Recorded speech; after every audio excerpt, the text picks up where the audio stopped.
బాగుంది.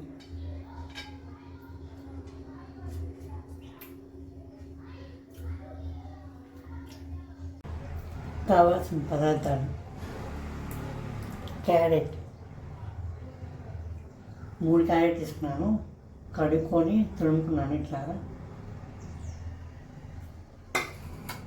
పచ్చిమిర్చి కట్ చేసి పెట్టుకున్నాను, ఒక ఉల్లిపాయ, తాలింపు గింజలు, కారం,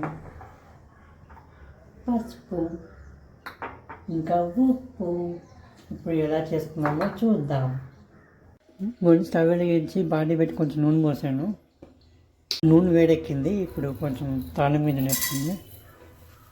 తాలింపు వేగినాక పచ్చిమిర్చి, ఉల్లిపాయ, కొంచెం ఉప్పు, ఉల్లిపాయ మగ్గడానికి. ఉల్లిపాయ కొంచెం చేంజ్ అయింది కలరు. ఇప్పుడు క్యారెట్ తురుముకున్నాం కదా, క్యారెట్ వేసుకోండి.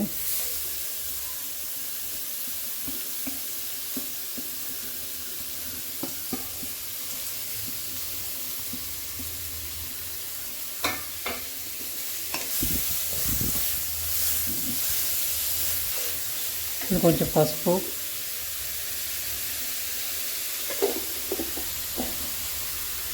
ఉప్పు కావాల్సినంత.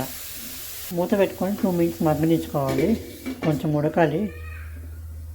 2 మినిట్స్ అయినాక ఇలా మగ్గింది. కొంచెం తిని చూడండి మగ్గిందా లేదా అని. మగ్గకపోతే పచ్చిగా ఉంటే మళ్ళీ మూత పెట్టుకొని మళ్ళీ ఉడికించుకోండి. ఇప్పుడు నాకు ఇది బాగా ఉడికింది క్యారెట్. అన్నం వేసుకోండి క్యారెట్ రైస్కి.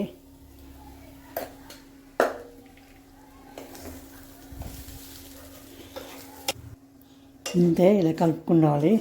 ఇంతే, క్యారెట్ రైస్ రెడీ అయిపోయింది. చాలా సింపుల్గా చేసుకోవచ్చు బ్రేక్ఫాస్ట్కి.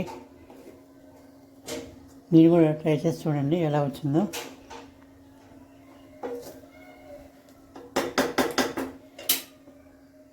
Welcome to my channel. ఈరోజు నేను క్యారెట్ రైస్ చేశాను. ఈజీగా బ్రేక్ఫాస్ట్ చేసుకోవచ్చు, తొందరగా అయిపోతుంది, హెల్దీ కూడా. టేస్ట్ చేసి చూద్దాం ఎలా వచ్చిందో. పొగలు వస్తున్నాయి, పొగలు.